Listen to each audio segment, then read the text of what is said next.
और सीधा रुख कर लेते हैं इंदौर का, क्योंकि इससे थोड़ी देर बाद प्रेस कॉन्फ्रेंस की भी खबरें हैं जिसमें क्लियर डिटेल्स दी जाएंगी कि आखिर कौन सी कंपनी से कितना निवेश मध्य प्रदेश को मिल रहा है। अपडेट्स के साथ आशीष हमारे साथ मौजूद है। आशीष, 1 लाख करोड़ के आसपास निवेश मध्य प्रदेश में आने की पूरी संभावना है। मैग्निफिसेंट एमपी के तहत मुख्यमंत्री कमलनाथ ने जो आज उद्योगपतियों से चर्चा की, उसमें एक बात बिल्कुल निकलकर साफ आ गई है कि मध्य प्रदेश पर भरोसा कीजिए, मध्य प्रदेश पर विश्वास कीजिए और अब बात नहीं केवल काम होंगे। और इसी को लेते हुए तमाम उद्योगपतियों ने आज अपना इंटरेस्ट दिखाया और अब से कुछ ही देर बाद मुख्यमंत्री कमलनाथ इसी मंच से ये घोषणा करेंगे कि मध्य प्रदेश में आखिर कितना निवेश आ रहा है। दूसरा सबसे अहम कि जो अभी तक के प्रस्ताव आए हैं उसमें सबसे ज्यादा निवेश का प्रस्ताव ट्रांसपोर्ट और लॉजिस्टिक सेक्टर में आया है निकलकर। तो ट्रांसपोर्ट और लॉजिस्टिक सेक्टर सबसे बड़ा अभी तक का निवेश की राशि यहां पर निकलकर सामने आ रही है। आईटी क्षेत्र में आ रही है, इंदौर में नए आईटी पार्क बनाने की बात की जा रही है। टेक्सटाइल और अन्य 2 एजेंसियों ने तकरीबन 6000 करोड़ के निवेश का वादा किया है। इसके अलावा यदि बात करें तो नेचुरल गैस में सेक्टर में भी यहां पर प्रोजेक्ट लगाने की बात आ रही है। रिन्यूएबल एनर्जी में 5 प्रस्ताव आए हैं तकरीबन 8000 करोड़ रुपए के। टायर में रॉल्सन ब्रिजस्टोन ने अलग अलग प्रस्ताव भेजे, तकरीबन 12000 करोड़ के। ब्रिजस्टोन कंपनी के प्रतिनिधि से अनादि टीवी ने खास बातचीत की थी और उन्होंने कल ही ये साफ कर दिया था कि एक बड़े स्तर पर मध्य प्रदेश में निवेश करेंगे। आज जो तमाम उद्योगपति मध्य प्रदेश पहुंचे थे और मुख्यमंत्री कमलनाथ के साथ जिन्होंने मंच साझा भी किया था, इनका साफ तौर पर कहना है कि मध्य प्रदेश में संसाधन है, नेचुरल रिसोर्सेस एक अच्छी मात्रा में है, तो इनका दोहन होना चाहिए। लेकिन उसके लिए सरकार की तरफ से जो पिछले 10 महीने में काम किए गए हैं, मुख्यमंत्री कमलनाथ का कहना था 3 महीने लोकसभा के छोड़ दिए जाए, तो पिछले 7 महीने में जो काम किए हैं उन कामों से एक बात बिल्कुल निकलकर सामने आई है कि जो उद्योगपति हैं उन्हें कन्वर्सेशन करने के लिए एक मंच मिला है। अभी तक उन्हें अलग अलग सेक्टर में जाकर अलग अलग प्लेटफॉर्म पर जाकर बात करनी होती थी, लेकिन अब एकमात्र प्लेटफॉर्म पर उनकी सारी समस्याओं का निराकरण हो रहा है। ऐसे में ये तमाम उद्योगपति जो हैं वो मध्य प्रदेश में इन्वेस्ट करने के लिए इंटरेस्टेड दिखे हैं। सोलर एनर्जी के क्षेत्र में बात करें तो साउथ इंडिया के 2 बड़े उद्योगपति मध्य प्रदेश में एक बड़ा प्रोजेक्ट लेकर आ रहे हैं। जी पारुल। आशीष, फूड प्रोसेसिंग को लेकर लगातार हमने अपने डिबेट्स में भी चर्चा की कि फूड प्रोसेसिंग पर अगर जोर दिया जाए तो मध्य प्रदेश में उसकी अपार संभावना है, सोना उगलती है मध्य प्रदेश की धरा देखा जाए तो। और जब हम फसलों की बात करते हैं तो चाहे टमाटर की बात हो, प्याज की बात हो, ये प्रोडक्शन बहुत ज्यादा होता है। और आजकल तो हम देख रहे हैं किस तरह से वापस भी लोग फेंक देते थे किसान, ये भी चीजें देखी थी। तो फूड प्रोसेसिंग को लेकर कितने इंडस्ट्रियलिस्ट का रुझान दिखा है?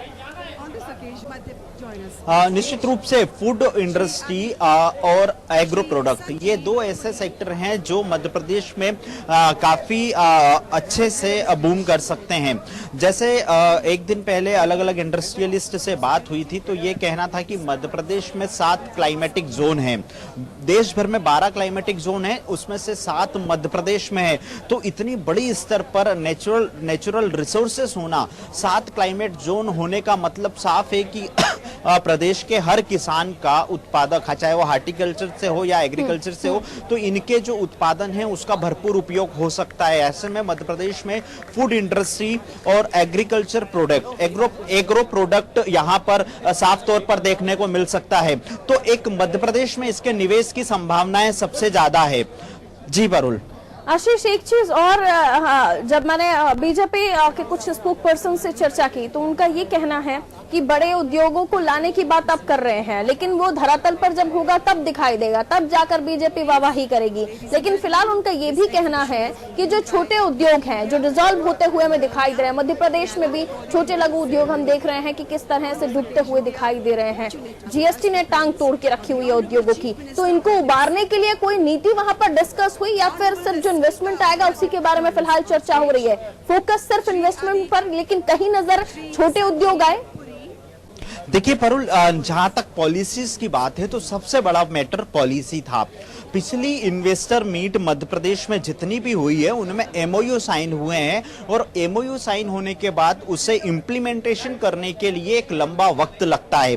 इस बार मुख्यमंत्री कमलनाथ ने जो विजन तैयार किया है वो ट्रस्ट पे किया है कि आप मध्य प्रदेश की सरकार पर ट्रस्ट करिए, हम आपको रिसोर्सेस के साथ सारी सुविधाएं उपलब्ध कराएंगे। तो जो पॉलिसी की बात हो रही है वो पॉलिसी की बात ये हो रही है कि यदि मध्य प्रदेश में कोई सीमेंट फैक्ट्री है उसकी आवश्यकताएं अलग है, एग्रो इंडस्ट्री है उसकी आवश्यकताएं अलग है, टेक्सटाइल इंडस्ट्री है उसकी आवश्यकताएं अलग है। ऐसे में उद्योग नीति तमाम उद्योगों के लिए एकमात्र नीति ये न्याय नहीं हो सकता। इसलिए जो उद्योग है उसकी आवश्यकता के अनुरूप जैसे भी जो भी आवश्यकताएं होंगी सरकार वो फुल देगी। कुछ उद्योगपतियों का यह भी कहना है कि सरकार ने एक कदम बढ़ाया है महीनों में, सीधे कन्वर्सेशन उद्योगपति से किया है, विनियोजक से किया है कि आपको अब तक आपने यदि मध्य प्रदेश में कोई इन्वेस्ट किया है तो आपको क्या दिक्कत आ रही है और यदि आप अब करना चाह रहे हैं तो आपको क्या दिक्कत आ रही है।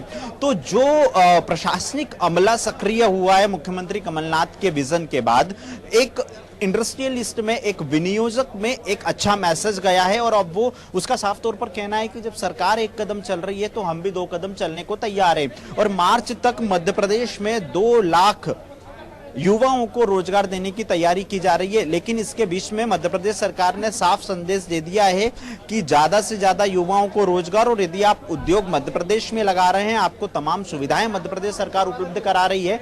तो मध्य प्रदेश सरकार का यही कहना है कि स्थानीय स्तर पर 70% रोजगार स्थानीय युवाओं को देना पड़ेगा। बिल्कुल आशीष, हम लौटेंगे आपके पास अपडेट्स के साथ, आपसे फिर से चर्चा होगी।